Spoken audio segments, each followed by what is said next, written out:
Les présidents et représentants des partis politiques, j'ai souhaité, en tant que chef de gouvernement, cette rencontre de ce matin pour approfondir,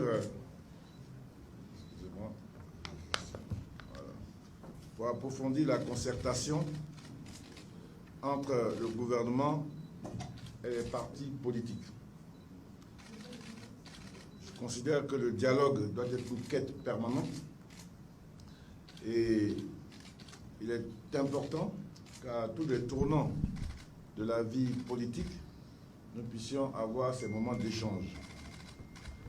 Il vous souviendra qu'avec déjà, paix à son âme, M. le Premier ministre Amadou Gon, nous avons engagé avec vous de nombreuses séances de concertation, d'échanges, de discussions pour la mise en place de la commission électorale indépendante.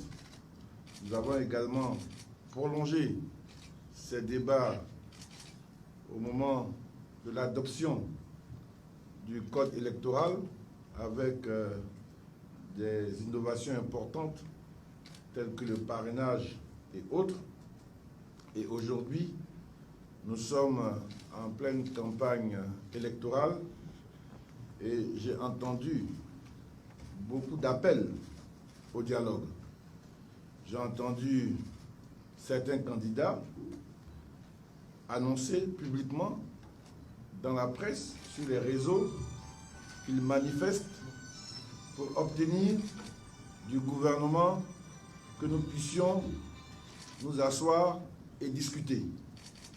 Donc c'est ce à quoi je fais droit aujourd'hui en invitant toute l'opposition pour que nous puissions dialoguer.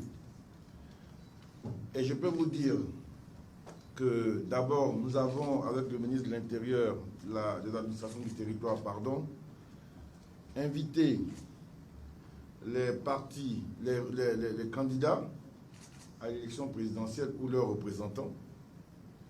Ces formats ne convenaient pas tout à fait à certains candidats, parce que vous imaginez bien que malgré toutes ces déclarations, nous parlons avec des candidats, avec leur staff, même ceux qui ne participent pas encore à la campagne. Et donc ce format de cet appel à tous les partis nous a été suggéré par certains candidats. C'était pour eux le meilleur espace d'expression parce que c'était ouvert. Et donc nous avons fait droit à cela. Aujourd'hui, je constate que les représentants ou les partis qui portent certains candidats retenus par la commission électorale indépendante et le Conseil constitutionnel ne sont pas présents. Ce que je veux dire, c'est que, quel que soit le niveau de contradiction, nous ne devons jamais arrêter de dialoguer et de discuter. Donc le gouvernement gardera sa main tendue pour ce dialogue à tout moment, parce que, comme le disait le président Oufoué, quel que soit le niveau des crises, à la fin, quel que soit le niveau des dégâts, des guerres, à la fin, c'est toujours par un dialogue que cela se termine. Ne serait-ce qu'arrêter les principes de la paix et de la fin de la belligérance. Donc plutôt que de faire, il faut faire l'économie des crises et commencer par le dialogue. Donc nous sommes disposés. Mais bien heureusement, ce qu'il faut retenir, c'est que le dialogue, ce n'est pas sa seule parole. Ce n'est pas sa seule logique, parce que les autres aussi existent, à un point de vue. Et donc, on ne peut pas dire ou ce que je veux ou rien du tout.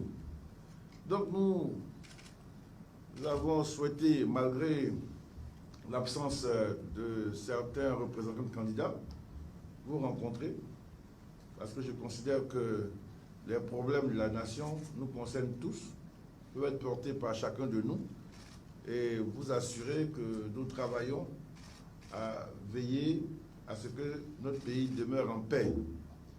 Évidemment, je peux constater ces absences, je les regrette, Mais il n'y a pas d'autre espace pour progresser. Il n'y a pas d'autres possibilités. Le président l'a dit, il faut que certains de nos compatriotes sortent des logiques de rupture. Les ruptures n'ont jamais fait avancer un pays. Et donc, nous avons des questions que nous pouvons débattre. Nous considérons qu'une quarantaine de nos compatriotes ont fait acte de candidature. Il y en a 4 qui ont été retenus, qui, je pense, représentent les différentes grandes familles politiques et les courants de pensée en Côte d'Ivoire. Donc, ce n'est pas une affaire d'un individu. Même si on n'est pas retenu, on peut représenter sa parole, sa pensée par un candidat qui peut porter nos aspirations. Et mieux, quand on a commencé un processus, on a déposé sa candidature et qu'on a été retenu, c'est pas à la fin qu'on dit qu'on ne participe plus.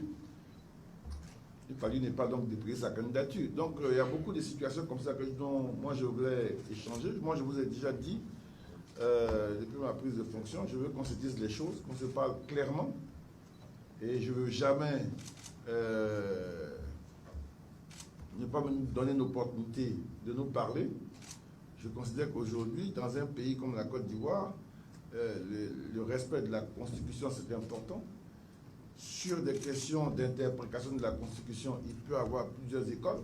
Quand vous allez même au tribunal, vous passez une demi-journée sur des procès qui sont même souvent très simples. Vous voyez les avocats des différentes parties développer des thèses qui s'opposent, mais qui sont souvent très pertinentes. Mais à la fin, il y a les juges qui prennent une décision. Et la justice est une force irradiante. On ne peut pas prendre une partie de la justice et puis la rejeter quand les décisions ne nous arrangent pas. Donc c'est important, à partir du moment où on a fait acte de candidature, parce qu'on a un projet pour le pays, donc il faut le défendre. Et nous voulons vraiment garantir à chacun la possibilité de faire sa campagne.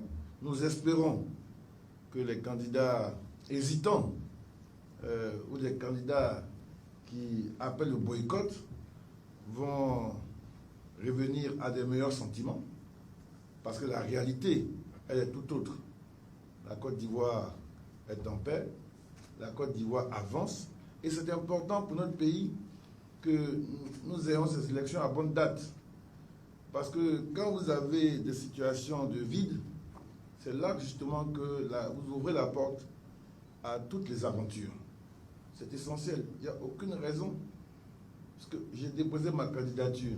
Elle a été acceptée. Mais qu'est-ce qui s'est passé en temps pour que je dise que je ne participe plus? Donc moi, je les appelle à venir prendre leur place dans le jeu politique et à représenter leurs militants et les courants de pensée. Et je les invite à cesser et à retirer les mots d'ordre qui se traduisent par des actes de violence. Sur ça, ils le savent. Nous serons d'une fermeté implacable. Si vous êtes responsable de violence sur des personnes, sur des biens publics ou privés, vous assumerez tôt ou tard. Parce qu'il y aura des procès.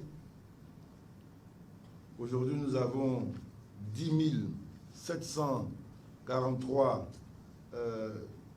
lieux de vote. C'est vrai, on constate ça et là des incidents sur une vingtaine. Ce n'est pas significatif par rapport à l'ensemble du territoire. Donc, je veux leur dire notre foi en l'aboutissement de ce processus.